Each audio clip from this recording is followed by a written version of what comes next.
I let the military do their thing. And this barangay captain called the President of the Republic of the Philippines. Ginaparade ni Inday Sara ang ako ang balay. Di nami kagawas sa balay, kaya napuno nami o bala. Kada mo gawas mi, naibala nga kulupan.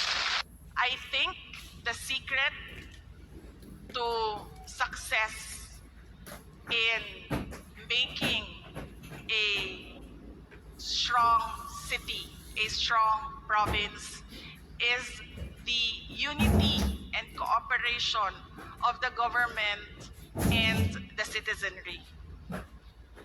And may I call on everyone to protect the security and peace of your province against local terrorist groups. I am not an expert to talk about disasters and typhoons. Yan ang sa inyo. Pero when I talk about insurgency, yan ang sa akin. Because in Davao City, before I stepped down as a mayor, we were able to end the local insurgency in Davao City in 4 years during my term, my second and third term as mayor of Davao City. And it all started with 2 deaths. Ang unang namatay na ako ay mayor ay si Larry. So, I was mayor, I was pregnant. That was 2016 or 2017. And I'm sure you've heard of it. Sinunog nila yung box plant ng isang kumpanya sa Panabo, sa Mandug, the area straddling Davao City and Davao del Norte. And then nag-iwan sila ng bomba para sila makaikyas, makalayo. Pag sabog ng bomba, tinamaan si Larry. Si Larry ay isang fish vendor, kanang nagamotor. Nadala niya ang iyahang basket sa isda. Padulong siya sa interior sa Mandog, kaya wala kaayoy palingki dito. So muna ang iyahang negosyo, muna iyahang trabaho. And naigo sa siya shrapnel. And wala pa ko kabalo, nga dunay namatay. Niadto ko. And then there, when I went there, I learned nga dunay namatay. Dunay naigo. And then I said, asa siya. And then they said, idala siya sa hospital. And so I went to the hospital. And then naabdan ako siya na ginatabang siya sa emergency room. And then nung tanan ko sa nurse, anak ko, ma'am, kinsay kauban niya. Sinong kasama niya? Ang sabi nila, wala siyang kasama. Iniwan lang yan siya dito ng emergency rescue. Sabi ko, saan ang gamit niya? Binigay nila sa akin. Hinanap ko yung cellphone. And then, hinanap ko yung number ng kung sino yung, binasa ko yung mga text messages niya. Hinanap ko kung sino yung medyo personal, intimate ang kanyang messages. And hinulaan ko, ito yung girlfriend o ito yung asawa. So, tinawagan ko. And then, tinanong ko siya. Kasi ang message niya was, I love you, happy anniversary. On that day, it was his wedding anniversary. Tinawagan ko, tinanong ko siya, ma'am, kilala mo si Larry? Based sa ID. And then sabi niya, asawa na ko si Larry. Siya nga no, di ay kinsa ni, o si Inday Sara ni, you need to come to the hospital. Ipasundo ti ka, because naadiri sa imuhang asawa sa hospital. And then she was asking me, yung say, nahitabo, ana. I said, unya na lang ta mag-istorya, just come to the hospital. And then he died. Wala siya natabang. And then I had to talk to her again sa asawa. And then I said, I'm sorry nga namatay ang imuhang bana. And then, doon nami isa pa ka patay. This time in our Paquibato district, this is the last stronghold of insurgency in Davao City.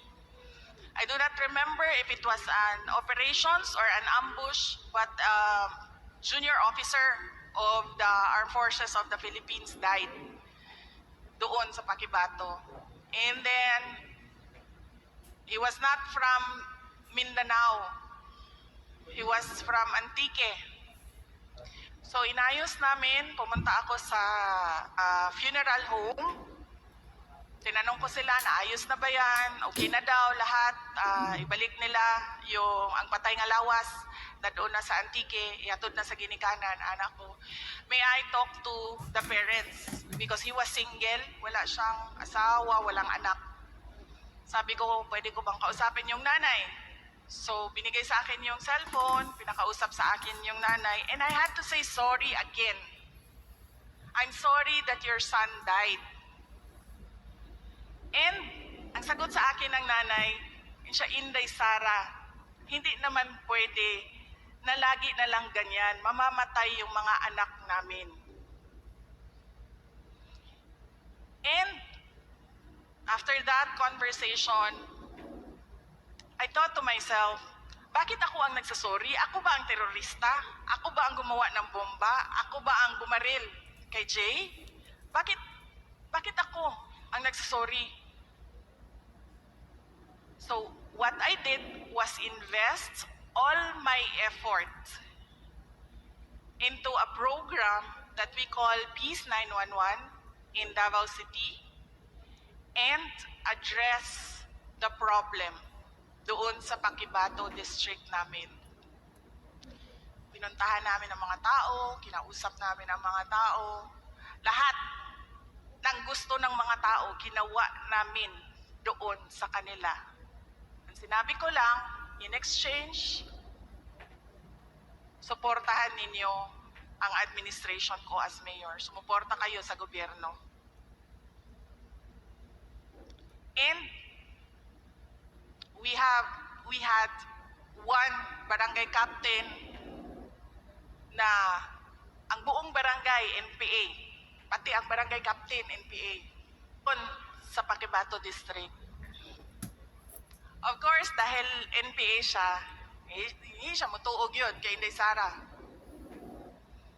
So, there is no, sa akin, sinabi ko sa team, there's no talking to a person na dili na gusto makigistorya, dili na abli ang iyahang panguna-una, dili na siya open to new ideas. And then, on that part, I let the military do their thing. And this barangay captain called the President of the Republic of the Philippines. And he said, they call him Mayor.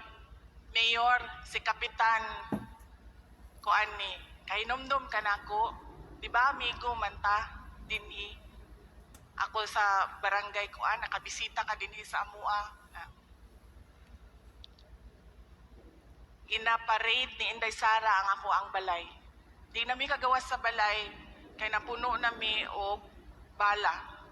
Kada mo gawas mi, na ay bala nga mulupad. And so, the President asked someone to call me. And then I said, kung gusto niya mag-mayor ulit ng Davao City, I'd gladly give this position to him para siya ang mag-decide kung anong gagawin dyan sa Paquibato District. Tell that to the President.